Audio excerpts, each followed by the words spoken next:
ధర్మం అంటే ఏమిటి? ఇది చాలా సంక్లిష్టమైన ప్రశ్న. అడిగిన వెంటనే గబాలున వివరించి చెప్పటానికి కుదరని గంభీర ప్రశ్న.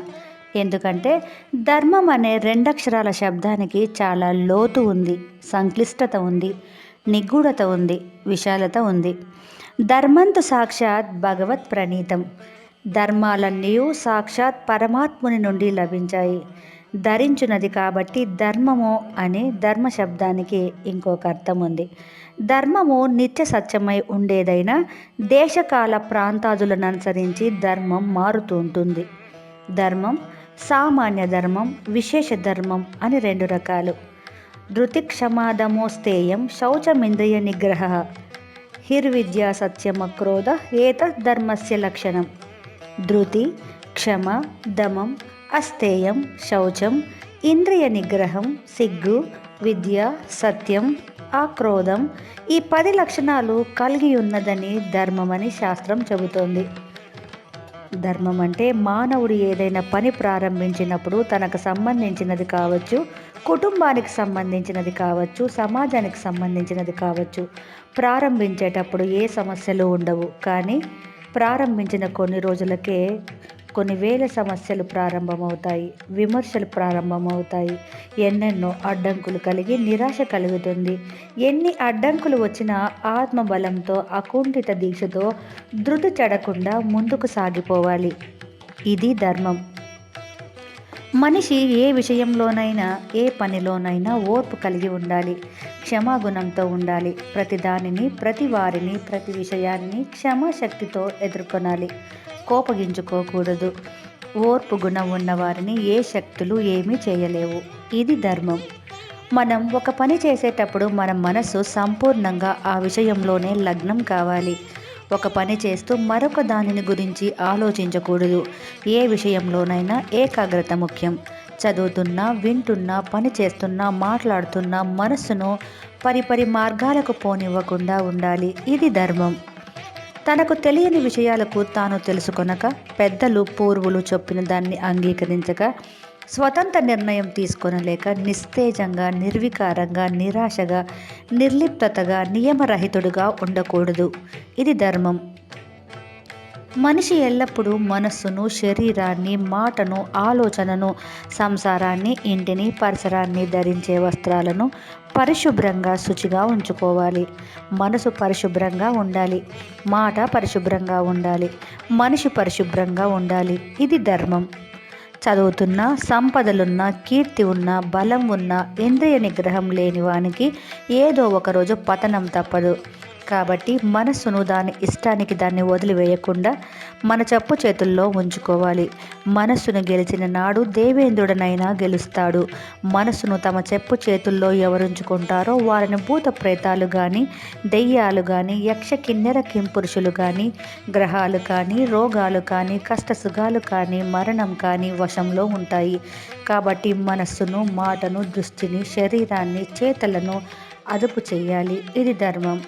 ప్రతి విషయానికి సంకోచపడటం, సిగ్గుపడటం, అనుమానపడటం, తనను తాను తక్కువగా భావించడం కూడదు. ఇది ధర్మం. మనిషి సత్యవ్రతం కలిగి ఉండాలి. అకారణంగా, అనవసరంగా ఒకరి మెప్పు కోసం, ఒకరిని మెప్పించడం కోసం, తన పనిని సాధించుకోవడం కోసం, తాను ఏ విధంగానైనా ప్రయోజనం పొందడం కోసం, తన వారిని తృప్తి పెట్టడం కోసం అబద్ధాలు చెప్పకూడదు. అబద్ధం దరిద్రాన్ని కలిగిస్తుంది. అబద్ధం అల్పసుఖాన్ని మాత్రమే కలిగిస్తుంది. అబద్ధం మరొక నాటికి అవమానం పాలు చేస్తుంది. అబద్ధం మనిషి విలువను మట్టి చేస్తుంది. మన శక్తిని, మన కీర్తిని, మన గొప్పదనాన్ని పాతాళానికి తొక్కివేస్తుంది. కాబట్టి సాధ్యమైనంత వరకు సత్యధర్మాన్ని వదలకూడదు. ఇది ధర్మం. మానవునికి ఆహారం ఎంత ముఖ్యమో వివేకం కూడా అంతే ముఖ్యం. వివేకవంతుడు కావాలంటే విద్యావంతుడు కావాలి.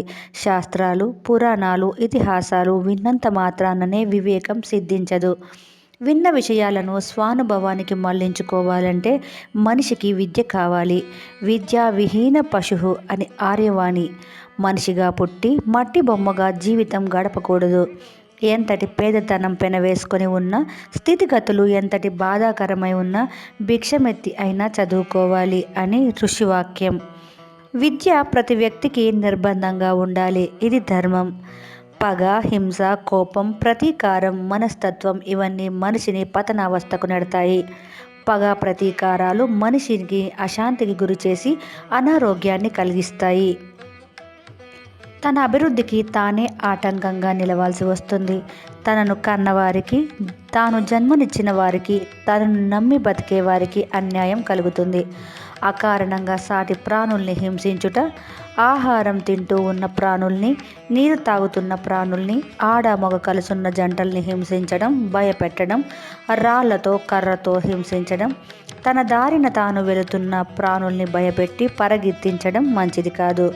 కోపాన్ని జయిస్తే మనుషుల్ని జయించవచ్చు, సమస్యలను అధిగమించవచ్చు. కోపం ఎప్పుడు మనకే నష్టాన్ని కలిగించి ఎదుటివారికి లాభాన్ని కలిగిస్తుంది.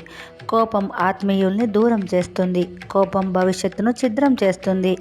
కోపం జీవితాన్ని పతనం చేస్తుంది. కోపాన్ని అదుపులో ఎల్లప్పుడూ ఉంచుకోవాలి. ఇది ధర్మం. వీటిని ధర్మంగా గుర్తించారు పెద్దలు. సామాన్య ధర్మాల విషయానికి వస్తే చెప్పవలసిన ధర్మాలెన్నో ఉన్నాయి. సామాన్య ధర్మాలు అంటే శాస్త్రాలు చెప్పనివి, చెప్పనక్కరలేనివి కూడా సామాన్య ధర్మాల కిందకే వస్తాయి. విజ్ఞానాన్ని దాచుకోకుండా బోధించడం గురుధర్మం. భయభక్తులతో విద్యను నేర్చుకోవడం శిష్య ధర్మం. న్యాయ మార్గంగా సంపాదించి సంసారాన్ని పోషించడం యజమాని ధర్మం. భర్త సంపాదనను సక్రమంగా పెట్టి గృహాన్ని నడపడం ఇల్లాలి ధర్మం. సైనికుడిగా ఉండి దేశాన్ని, ప్రజలను కాపాడటం సైనిక ధర్మం. వృద్ధులైన తల్లిదండ్రుల్ని ఆదరించి పోషించడం పుత్రధర్మం. తాను జన్మనిచ్చిన బిడ్డల్ని ప్రయోజకుల్ని చేయటం తండ్రి ధర్మం. తన ఇంటికి, తనను కన్నవారికి పేరు ప్రతిష్టలు తేవటం బిడ్డలందరి ధర్మం. తన వృత్తి ఎటువంటిదైనా వృత్తిని గౌరవించడం ప్రతివాని ధర్మం. తాను సంపాదించిన దాన్ని తన వారితో పంచుకొనుట, తినుట సంసార ధర్మం. అసహాయులను కాపాడటం మానవతా ధర్మం. చెప్పిన మాటను నిలుపుకోవడం సత్యధర్మం. ధర్మ సాక్షిగా పెండ్లాడిన భార్యను వదిలివేయకుండా ఉండుట వివాహ ధర్మం. తన భర్త అందహీనుడైన స్థితిపరుడు కాకుండా నమ్మి ఉండటం భార్య యొక్క ధర్మం. నమ్మిన మిత్రునికి అపకారం చేయుకుండటం మిత్రధర్మం. సోమరితనం లేకుండుట పురుష ధర్మం. ఇలా చెప్పుకుంటూ వెళ్తే చాలా ధర్మాలున్నాయి.